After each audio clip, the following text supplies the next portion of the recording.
অসম নাগালেণ্ড সীমান্তৰ দৈয়াঙৰ প্ৰায় 2000 বিঘা মাটিৰ যিটো দীৰ্ঘদিনৰ পৰা এটা বিবাদ চলি আছে আমি সকলোৱে জানো আৰু এই বিষয়টোক লৈ 22 মাৰ্চ তাৰিখে যেতিয়া নাগালেণ্ডে এখন একপক্ষভাৱে জাননী জাৰি কৰিলে আৰু জাননী জাৰি কৰি যেতিয়া ক'লে যে 22 মাৰ্চৰ পৰা কোনো অসমৰ কৃষকে এই 2000 বিঘা 1985 চনৰ পৰা জংঘল কাটি খেতি কৰি থকা মানুহৰ পৈতৃক সম্পত্তি এই মাটিত হাল বাব নোৱাৰিব কোনো খেতি কৰিব নোৱাৰিব তাৰ পাছতে আসলতে ৰাইজৰ মাজত সজাগতাৰ সৃষ্টি হ'ল আমি সকলোৱে একেলগে আমি ওলাই আহিলো আৰু এই গোটেই যুঁজখনত অসমৰ বিভিন্ন প্ৰান্তৰ লগতে দল সংগঠন আৰু অসমৰ সংবাদ মাধ্যম বিশেষকৈ আমাৰ মেৰাপানীৰ সংবাদ মাধ্যমৰ বিশেষ ভূমিকা আছে কাৰণ এইটো এটা জাতীয় স্বাৰ্থ আমাৰ অসমৰ ভূমি অসমৰ মানুহৰ ইয়াত অধিকাৰ আছে গতিকে সকলোৱে আমি 22 মাৰ্চৰ জাননীৰ পিছৰ পৰা ঐক্যবদ্ধভাৱে যিখন যুঁজ আৰম্ভ কৰিছিলোঁ আৰু আমি এটা ষ্টেপ আগবাঢ়িছোঁ কাৰণ আমাৰ মূল কথা আছিল যে আমাৰ কৃষিভূমিত নাগালেণ্ডে খেতি কৰিবলৈ নিদিয়ে আৰু সেই কথাটো আমি দীঘলীয়া এটা আন্দোলন আপোনালোকে দেখিছে প্ৰশাসনৰ লগতো আমাৰ সংঘাত হৈছে নাগালেণ্ডৰ বিৰুদ্ধে আমি দীঘলীয়া জোৰদাৰ প্ৰতিবাদৰ পাছত যোৱাকালি প্ৰশাসনৰ প্ৰতিনিধি আয়ুক্ত মহোদয় ডিচি মহোদয় আৰক্ষী অধীক্ষক অতিৰিক্ত আৰক্ষী অধীক্ষক মেৰাপানী থানাৰ আৰক্ষী বিষয়া সকলোৱে আহি ৰাইজৰ লগত কথা পাতিছে আৰু কথা পাতি আমাৰ প্ৰাথমিক যিটো চৰ্ত যে আমি আগৰ নিচিনাকৈ খেতি কৰি থাকিবলৈ পাব লাগিব সেই ক্ষেত্ৰত প্ৰশাসনে আমাক অনুমতি প্ৰদান কৰিছে কৈছে যে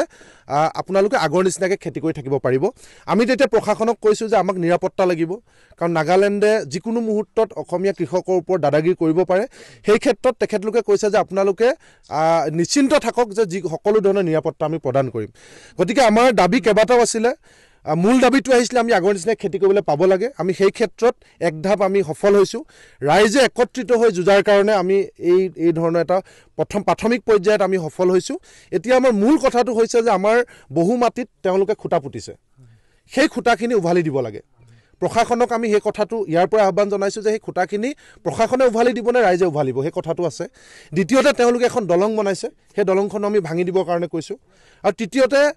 তেওঁলোকক যিটো লেভি দি থকা হয় আমি এবাৰ এটা আচৰিত কথা দেখিলোঁ যে প্ৰশাসনে এটা যুক্তি দিছে যে আপোনালোকে যিহেতু অসমৰ কৃষকসকলক কৈছে অসমৰ কৃষকসকলে যিহেতু লেভি দি থাকে গতিকে নাগালেণ্ড এই মাটিৰ মালিক আৰু আমি ভাড়াতীয়া কৃষক গতিকে সেইকাৰণে আমি সিদ্ধান্ত লৈছোঁ যে আমি লেভি নিদিওঁ আৰু যিহেতু এই মাটি নাগালেণ্ডৰ নহয় এই মাটি অসমৰ আৰু আদালতত এটা গোচৰ চলি আছে গতিকে লেভি দিয়াৰ প্ৰশ্নই নুঠে আমি কৃষকসকলে সিদ্ধান্ত লৈছোঁ এতিয়াৰ পৰা আমি লেভি নিদিওঁ আৰু তৃতীয় কথাটো হৈছে যে পাম অইলৰ খেতি নাগালেণ্ডে স্পষ্টভাৱে কৈছে যে এই মাটি পাম অইলৰ খেতিৰ কাৰণে আমি কেন্দ্ৰীয় চৰকাৰক এলটমেণ্ট দিছোঁ আৰু ইতিমধ্যে নাগালেণ্ডত পাম অইলৰ খেতি হৈ আছে আৰু নাগালেণ্ডত পাম অইলৰ খেতিৰ বিৰুদ্ধে তাৰ ৰাইজৰ মাজত এটা উত্তেজনাৰ সৃষ্টি হৈছে বহু সচেতন লোকে পাম অইলৰ খেতি নাগালেণ্ডৰ ভিতৰতে প্ৰতিবাদ কৰিছে গতিকে এতিয়া নাগালেণ্ডে ভাবিছে যে এই বিবদমান ভূমিত কৰিব লাগে তাৰমানে অসমীয়া মানুহ মৰিলেও মৰক তেওঁলোকে নিজৰ তাত খেতি কমাই আনিছে আমাৰ বৰ্ডাৰত অসমৰ ভূখণ্ডত খেতি কৰিবলৈ দিছে গতিকে এইটো আমি কেতিয়াও মানি নলওঁ অসমৰ 107 জন বিশেষজ্ঞই সুপ্ৰিম কোৰ্টত আবেদন কৰিছে যে পাম অইলৰ খেতি ভাৰতবৰ্ষত বন্ধ হ'ব লাগে আৰু যাদৱ পায়েং ডাঙৰীয়াই ধাৰাবাহিকভাৱে কৈ আছে পাম অইলৰ খেতি হ'ব নালাগে আৰু গতিকে পাম অইলৰ খেতিলৈ পৃথিৱীত যেতিয়া মালয়েছিয়া ইণ্ডোনেছিয়া নিচিনা দেশে যেতিয়া বন্ধ কৰিছে গতিকে আমি পাম অইলৰ খেতি ইয়াত কৰিবলৈ নিদিওঁ এই কথাখিনিও আমি কৈছোঁ আৰু তৃতীয়তে আমি কৈছোঁ যে এই আমাৰ ককাহঁতে যুঁজিলে এই মাটিখিনিক লৈ দেউতাহঁতে যুঁজিলে আমি যুঁজিছোঁ আকৌ আমাৰ ল'ৰা ছোৱালী নাতি নতিনীয়ে যুঁজিব গতিকে আমাক এটা স্থায়ী মীমাংসা লাগে সেই কথাটো আমি কালি প্ৰশাসনক স্পষ্টকৈ কৈছোঁ যে আমি আৰু আমাৰ পৃথিৱীত বেলেগ কাম নাই নেকি যে আমি মাটিকণৰ কাৰণে যুঁজি থাকিম গতিকে আমাক এটা গেৰাণ্টি লাগে আৰু সদায় কাৰণে আমাৰ মাটিখিনি যোনে খেতি কৰি আছে তেওঁলোকৰ হাতত তুলি দিব লাগে সেই কথাটো প্ৰশাসনে কৈছে যে এটা গোচৰ চলি আছে অলপ সময় লাগিব গতিকে আমি সেইটো বুজি পাইছোঁ কিন্তু কথাটো হৈছে